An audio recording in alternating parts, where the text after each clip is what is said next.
1. Ethereum's new safety net, EIP-7983 caps transaction gas. 2.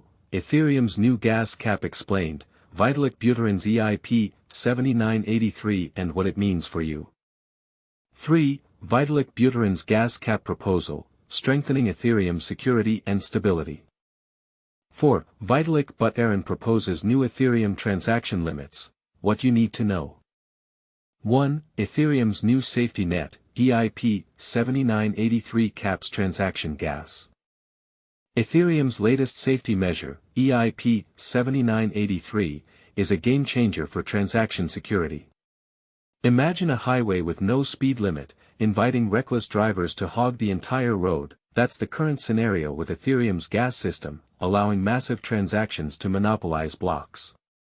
But here's the twist, EIP-7983, proposed by Vitalik Buterin and Toni Wahrstätter, aims to cap any single transaction's gas usage at 16.77 million, creating a speed limit on the blockchain highway. This cap isn't just about preventing DOS attacks, it's a strategic move to encourage developers to break down large operations into manageable chunks. By doing so, Ethereum paves the way for smoother zero-knowledge scaling and more efficient parallel processing. The impact of this change is primarily felt by DeFi contracts and large-scale deployments, prompting them to rethink their operational strategies. For the average user, however, it's a silent revolution, stabilizing fees and block times, and aligning with Buterin's vision of a simpler, more secure Ethereum. But here's where it gets controversial. Some argue that capping gas at such a low level could hinder innovation and advanced use cases. Others counter that it's a necessary step to prevent potential exploits and maintain the network stability. And this is the part most people miss. EIP-7983 is also a setup for Ethereum's future scaling solutions. By standardizing transaction sizes, it prepares the network for more efficient parallel processing across multiple threads, a key strategy to overcome single-thread bottlenecks. Toni Wahrstätter, an Ethereum researcher, emphasizes the importance of smaller transactions for better participation in distributed proving systems. He suggests that while parallelization within transactions is theoretically possible, the added complexity has made developers reluctant to adopt it.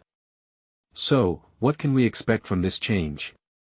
For developers, the impact is minimal, with only a small percentage of contracts needing adjustments.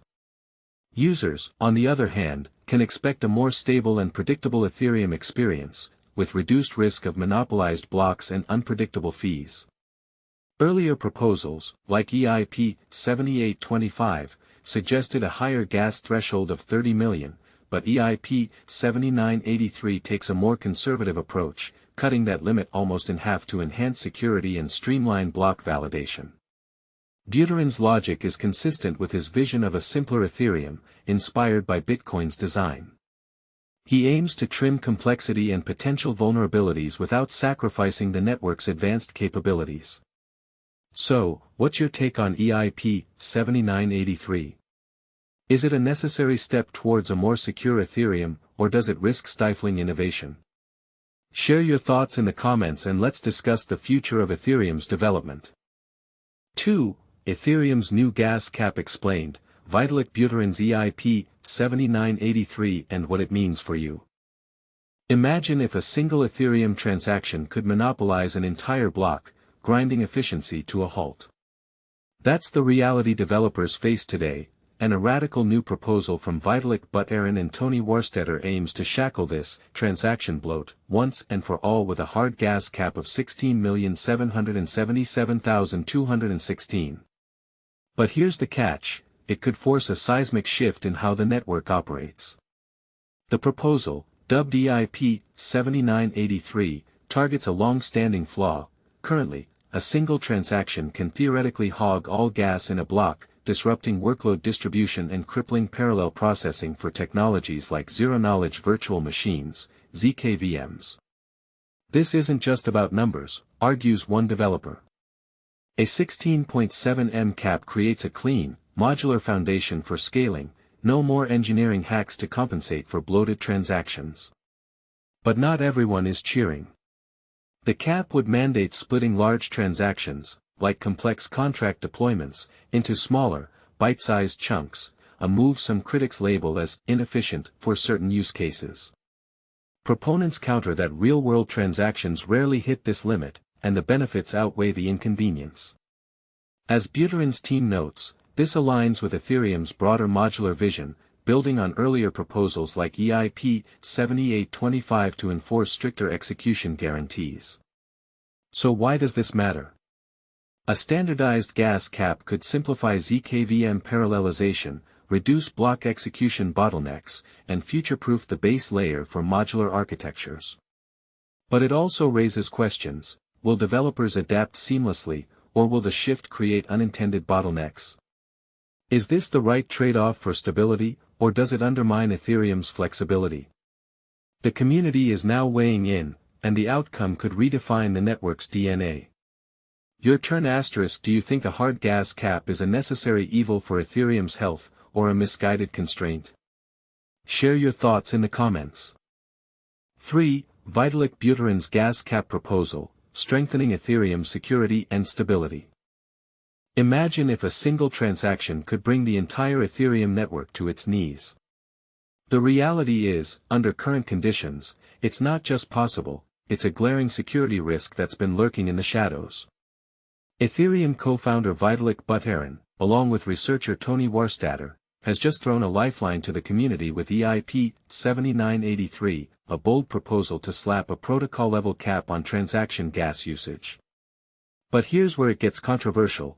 This isn't just about patching a vulnerability, it's about redefining how Ethereum handles scalability, security, and performance at its core. The question on everyone's mind should be, is this the game-changer Ethereum needs, or a band-aid on a bullet wound? At the heart of the proposal is a straightforward yet powerful idea: impose a maximum gas limit of 16.77 million, yes, that's 2 superscript 2 for the math enthusiasts, for individual transactions. According to Buterin and Wahrstätter, this cap is the key to unlocking Ethereum's true potential by enhancing its resilience against certain denial-of-service (DoS) vectors, stabilizing the network, and, crucially, making transaction processing costs predictable. In simpler terms, no single transaction can hog all the gas stations in a block, leaving others stranded. This might sound technical, but think of it like preventing one massive truck from blocking an entire highway, ensuring smoother traffic flow for all users. So, why is this necessary? The harsh truth is, Ethereum's current architecture has a gaping flaw: a single transaction can, in theory, consume the entire block's gas limit. This isn't just a theoretical risk, it's an open invitation for malicious actors to launch DoS attacks, which could grind the network to a halt and make it behave unpredictably. We've seen it happen in other networks. The question is, will Ethereum learn from their mistakes? By capping gas usage, EIP-7983 aims to distribute the load more evenly, slashing the chances of a transactional traffic jam that could paralyze block capacity. But the benefits don't stop at security. This proposal also holds the secret to turbocharging Ethereum's compatibility with zero-knowledge virtual machines, ZKVMs, a cutting-edge tech that's the backbone of many privacy-focused and scalable applications.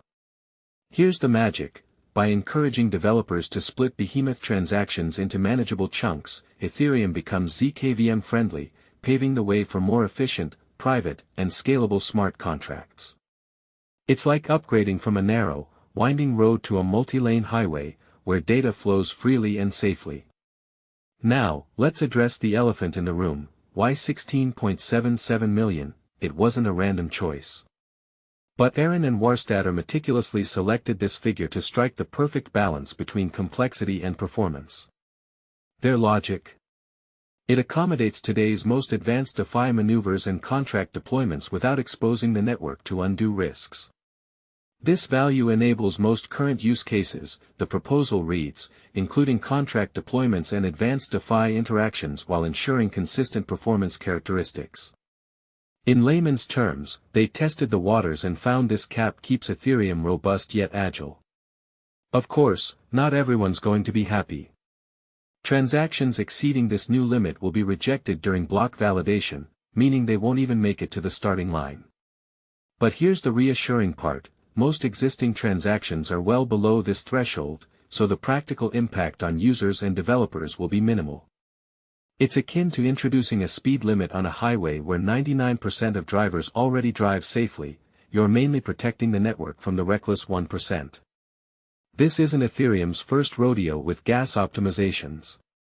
EIP-7983 builds on earlier efforts like EIP-7825, which also aimed to inject predictability into transaction execution.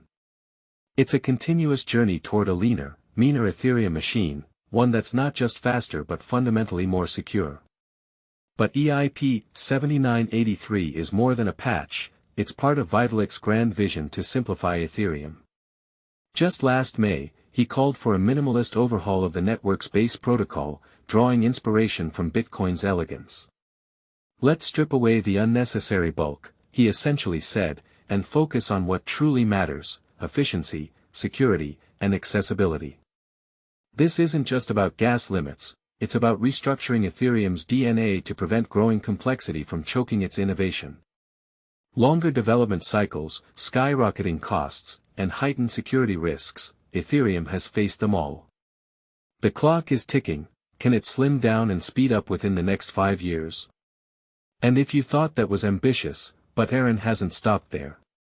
He's recently championed a revolutionary pluralistic identity system, designed to safeguard privacy while fostering fairer digital participation. Ethereum, it seems, isn't just about money, it's about reimagining the internet's identity layer. The dots are connecting. A simpler, more secure Ethereum isn't just a network upgrade, it's the foundation for a broader, more inclusive digital future. Now, we want to hear from you. Is Vitalik's gas cap proposal the need-of-the-hour fix for Ethereum's scalability woes, or does it merely sidestep deeper systemic issues? Will capping gas usage stifle innovation by enforcing artificial limits, or will it catalyze a new wave of creatively optimized smart contracts? Share your verdict in the comments below. Is Ethereum on the right path to simplicity, or are we merely treating symptoms rather than the disease? The debate starts here. 4. Vitalik Buterin proposes new Ethereum transaction limits. What you need to know. Ethereum is facing a major shift as Vitalik Buterin, the co-founder of the blockchain network, proposes a bold change to limit transaction sizes. This move aims to address a growing concern: when individual users send large amounts of data through the network, it risks overwhelming the system and causing delays. By capping transactions at 16.77 million gas units, a metric that measures computational effort required for transactions, Buterin hopes to create a more balanced and efficient environment for all users. But here's where it gets controversial. Some argue that this cap could inadvertently harm smaller projects or developers who rely on high-volume transactions for their operations. Imagine a scenario where a new decentralized application, dApp, needs to process thousands of small transactions per second. A strict gas limit might force them to adopt workarounds, like splitting transactions into smaller batches, which could slow down their overall performance. Let's break this down further. Gas is essentially the fuel that powers Ethereum transactions. When you send a transaction, you pay gas fees to miners who validate it. If too many large transactions flood the network, gas prices skyrocket, making it expensive for regular users. By setting a hard limit, Buterin is trying to prevent this congestion. However, critics warn that this could create a two-tier system. Big players with resources to pay higher fees will still dominate, while smaller participants struggle. And this is the part most people miss: the gas cap isn't just about speed, it's also about fairness. If the network becomes too slow for everyday users, it risks alienating the very community that built Ethereum. So, the question remains: is this a necessary step to ensure long-term scalability, or does it risk creating new barriers for innovation? What do you think? Share your thoughts in the comments below.